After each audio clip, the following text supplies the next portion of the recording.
La Asamblea escuchará un discurso del primer ministro de la República Islámica de Pakistán, Su Excelencia Imran Khan. Pido protocolo que acompañe a Su Excelencia. Tengo el gran placer de dar la bienvenida al señor primer ministro de la República Islámica de Pakistán, a quien invito a dirigirse a la Asamblea General.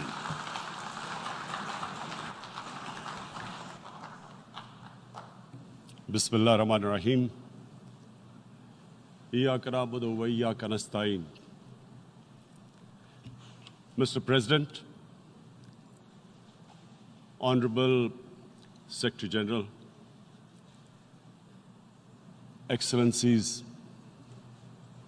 ladies and gentlemen,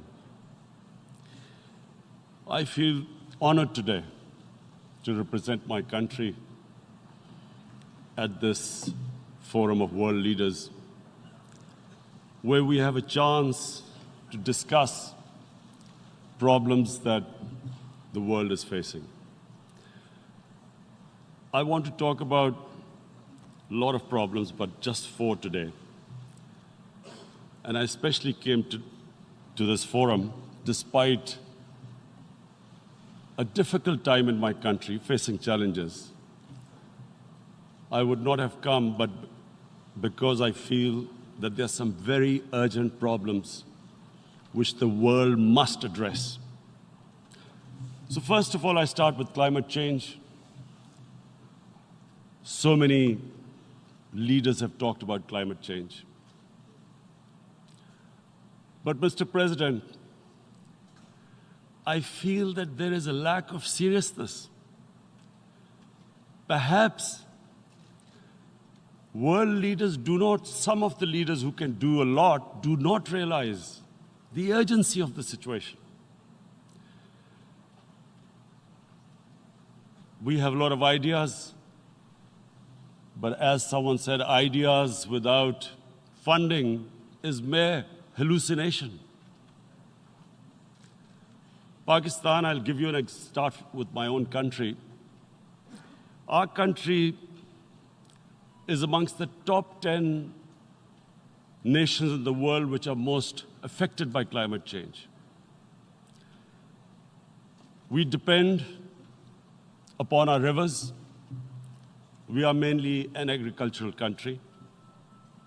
And 80% of the water in our rivers comes from our glaciers. The glaciers, not just on the Pakistani side, even India. The river, the 80% of the water in Ganges and the Indian rivers also comes from the glaciers, from the Himalayan glaciers, Karakoram, Hindu Kush. And these glaciers are melting at quite a rapid pace.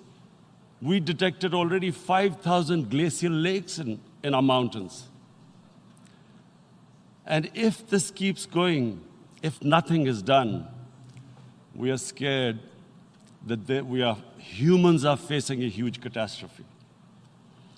In my country, when my party came to power in the province of KP, we planted 1 billion trees in 5 years. Now we've set ourselves a target of 10 billion trees in Pakistan. Idea being to counter the effects of global warming. But one country cannot do anything. This has to be a combined effort of the world.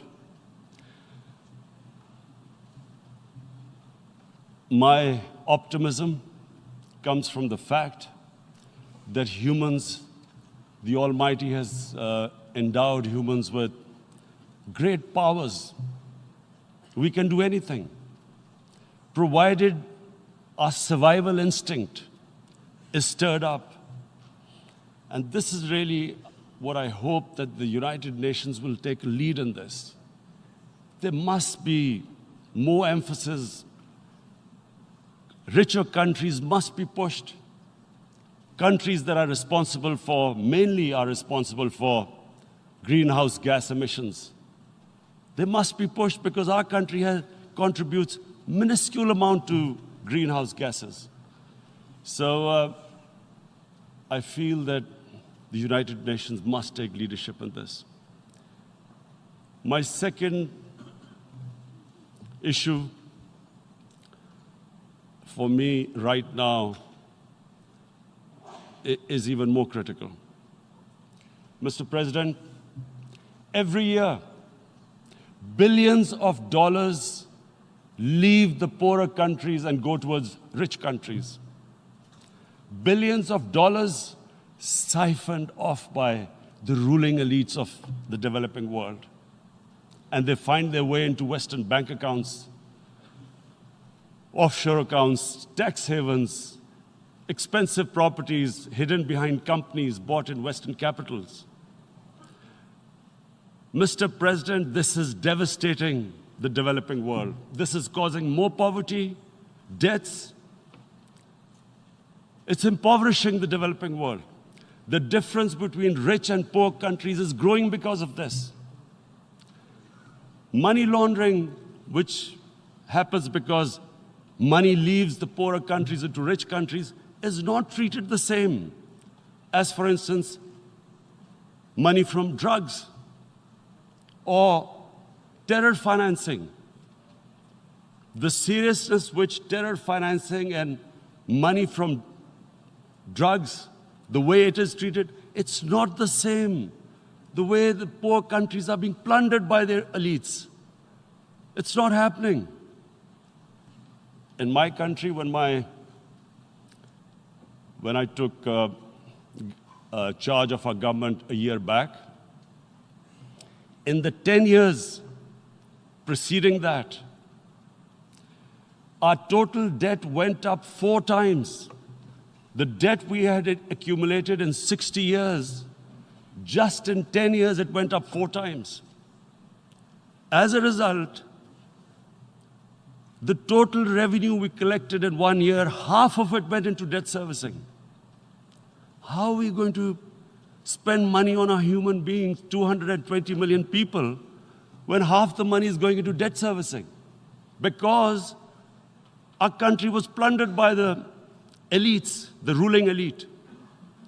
And easily they could get the money out. And when, Mr. President, we located properties in Western capitals bought by this money through corruption and money laundering, located the properties of these corrupt leaders, we find it so difficult to retrieve it. That money, if we retrieved that money, we could spend on our human beings. But it's so difficult. The laws protecting these criminals. We do not have the sort of money to have expensive lawyers and spend millions and millions of dollars. We need help from the rich countries. And Mr. President, it's critical. The rich countries must show political will. They cannot allow this to happen. How can the poor countries spend money on human development, which the United Nations asks, SDG? How are we going to do it when this money can easily leave our countries? So, unless the rich countries intend to build walls to stop economic refugees coming as we see right now, they must take action. They must take action now. It must be a deterrent. Corrupt ruling elites should not be able to take money out easily and park it into foreign bank accounts and into these properties abroad. And I never understand why. Why do we have these tax havens? Why is this allowed? Why shouldn't rich people pay taxes? Why is it legal to have these tax havens where you have these secret accounts? Because, the world is changing. The population of the world is growing. Sooner or later, you're going to have a crisis. If the poor get poorer and the rich get richer, there is going to be a crisis sooner or later. So this is my second point. I hope that the United Nations takes a lead in this. It involves the IMF, the World Bank, Asian Development Bank. They must find a way of stopping this plunder of the developing world. My third point is Islamophobia. There are 1.3 billion Muslims in this world. There are millions of Muslims living in other countries, European countries, and the US as minorities. Islamophobia, since 9/11, has grown at a pace where it is alarming. Human communities live together. There should be understanding amongst them. But Islamophobia is creating a division.